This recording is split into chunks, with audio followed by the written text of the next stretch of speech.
वाह, वाह वाह वाह, क्या बात है, बेहतरीन।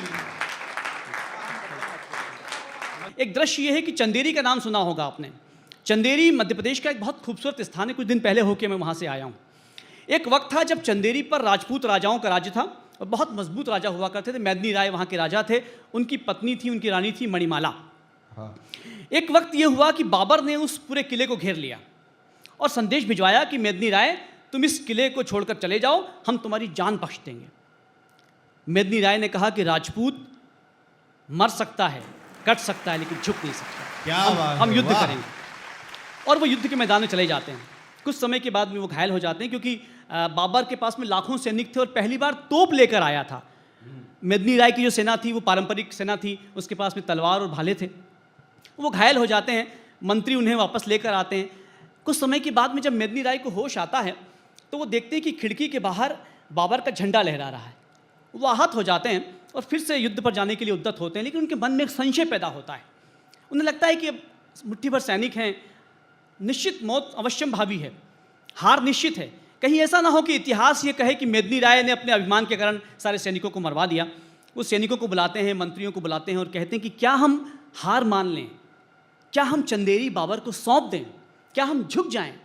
मणिमाला पास में खड़ी हुई हैं। जब वो ये सुनती हैं कि मेदिनी राय ये बात करें तो वो आक्रोशित हो जाती हैं और वो कहती है कि तुम्हें कोई हक नहीं है इस बात को कहने का।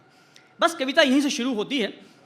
संवाद है, इस कविता में संवाद से शुरुआत होगी। उसके बाद में जौहर का सीन आएगा। 1600 रानियों ने चंदेरी में एक साथ जौहर किया था, जिसमें बच्चियां भी थीं, बूढ़े वृद्ध महिलाएं भी थीं। और वो उसके बाद में दृश्य आएगा, मणिमाला का जिक्र भी आएगा। तो यहाँ से सीन देखिए आप, मेदिनी राय खड़े हुए हैं, सैनिक खड़े हुए हैं, मंत्री खड़े हुए हैं और मणिमाला उनको आक्रोशित होकर बात कर रही है कि राजन, भाग्य जिन्हें वैभव देता है राज मुकुट पहनाता है। हाँ। भाग्य जिन्हें वैभव देता है राज मुकुट पहनाता है, शौर्य उन्हीं वीरों से रण में स्वयं शीश कटवाता है। वाह वाह वाह। भाग्य जिन्हें वैभव देता है राज मुकुट पहनाता है, शौर्य उन्हीं वीरों से रण में स्वयं शीश कटवाता है। किम कर्तव्य विमूढ़ो राजन, न वीरों का अपमान करो। किम कर्तव्य विमूढ़ो राजन, न वीरों का अपमान करो। रणभूमि में शीश चढ़ाकर चंदेरी का मान करो। वाह वाह। मणिमाला आगे कहती है कि जीवन भर जो योद्धा के तमगों से सादर सजा रहा, जीवन भर जो योद्धा के तमगों से सादर सजा रहा, अब क्यों संशय के जंगल में घिरकर क्षत्रिय को लजा रहा। भान प्रजा को समुचित राजन, झुकना तुमको स्वीकार नहीं। तोपों से तलवार लड़ाना मृत्यु भर है हार नहीं। वाह। राजन, राजन चिंतित हो हम सबका, बात तुम्हारे क्या होगा, लेकिन सोचो शीश झुका तो साथ हमारा क्या होगा। क्या बात है। क्षत्रिय कुल में जन्म लिया तो लड़ना धर्म हमारा है। क्षत्रिय कुल में जन्म लिया तो लड़ना धर्म हमारा है। इतिहास बने स्वर्णिम इस हेतु मरना धर्म हमारा है। वाह। तो यही सोचकर वीर सूरमा तुम रणभूमि प्रस्थान करो। तो यही सोचकर वीर सूरमा तुम रणभूमि प्रस्थान करो। पहले काटो शीश शत्रु के, फिर चाहे बलिदान करो। क्या बात है। वाह। और क्षत्रिय होंगे साथ तुम्हारे, मरने की होड़ लगी होगी। शत्राणी भी यहां मौत से होली खेल रही होंगी। सम्रांगण तुम भी जीतोगे, सम्रांगण हम भी जीतेंगे। सम्रांगण तुम भी जीतोगे, सम्रांगण हम भी जीतेंगे। तुम शीश चढ़ाओगे अपना, हम अग्नि कुंड में डूबेंगे। वाह वाह वाह वाह। तो नर दानव ये बात तुम्हारे, नर दानव ये बात तुम्हारे मन क्या तन भी छू न सकेंगे। धर्म निभाकर हम भी अपना देवलोक में साथ चलेंगे। तो ये कहकर राजा के मस्तक तिलक लगाया मणिमाला ने। राजा तिलक लगाया और युद्ध के लिए रवाना किया और राजपूत महिलाओं को बुलाया और उन्हें जौहर का इतिहास बता रही है, राजपूत शान की बात बताने की राजपूत हैं क्या। तो ये कहकर राजा के मस्तक तिलक लगाया मणिमाला ने, बुला वीर भार्याओं को संदेश सुनाया मणिमाला ने। आ पहुंचा है समय शौर्य का, सिद्ध हमें करना है अब। एक युद्ध पति लड़ते अपना, एक युद्ध हमें लड़ना है। क्या बात है। हालांकि नारी सम्मुख कितने सारे किरदार खड़े, माँ बेटी बहन पत्नी। हालांकि नारी सम्मुख कितने सारे किरदार खड़े, जिन्हें निभाने की खातिर भी हमने कितने युद्ध लड़े। अब तक बस धीरज देखा है सबने राज दुलारी का, लेकिन अब साहस देखेगी दुनिया अबला नारी का। वाह शतरानी से जौहर का ये सती समागम नया नहीं है। शतरानी से जौहर का ये सती समागम नया नहीं है। सम्मान स्वयं से है ऊंचा, इसलिए स्वयं पर दया नहीं। हाय हाय वाह सम्मान स्वयं से है ऊंचा, इसलिए स्वयं पर दया नहीं है।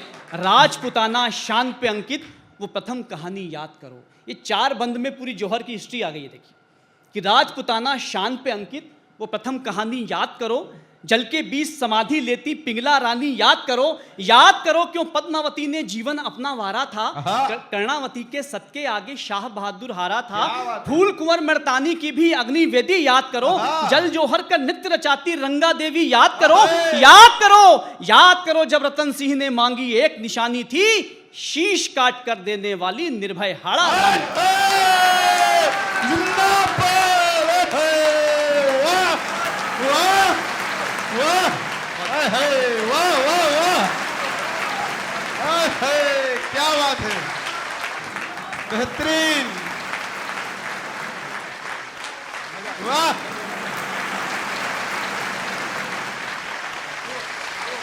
क्या बात है वाह। रतन सिंह की 7 दिन पहले ही शादी हुई थी। अचानक युद्ध का ऐलान हो गया। रतन सिंह ने एक सैनिक को बुलाया और कहा कि जाओ रानी के पास जाओ और कोई निशानी ले आओ। बहुत देखिए कहानी सुनिएगा आप।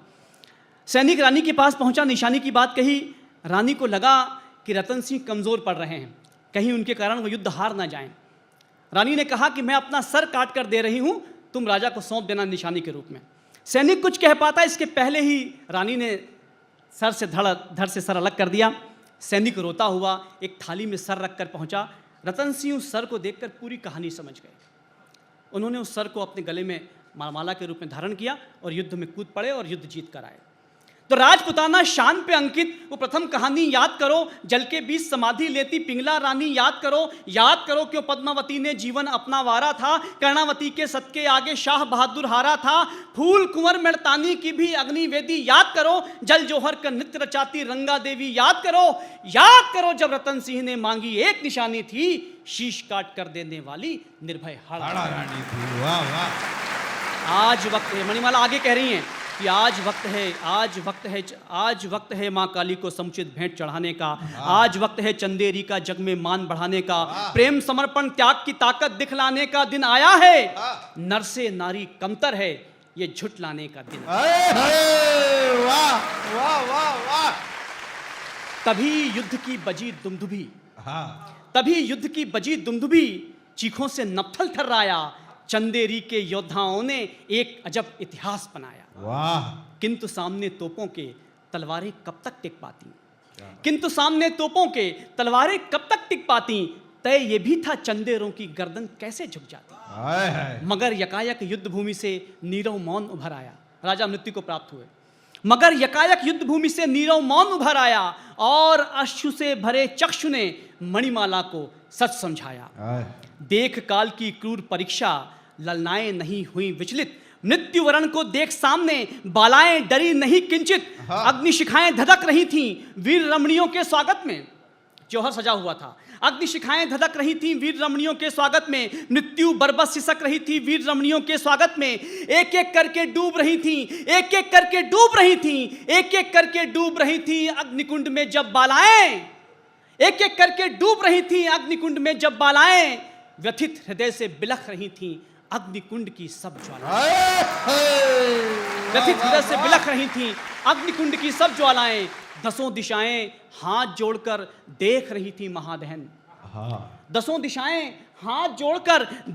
थी महादहन। ललनाओं का अग्नि परीक्षण, बालाओं का अग्निगमन। 1600 ललनाओं ने जब मर्यादा के ध्वज लहराए, देख हवा में लपट अग्नि की मुगल जीतकर भी घबराए। इसी बीच बर्बर बाबर जौहर प्रांगण में आया। देख दहन का दृश्य भयानक, आंखों में खौफ उतर आया। तभी अचानक एक तीर से बाबर की पगड़ी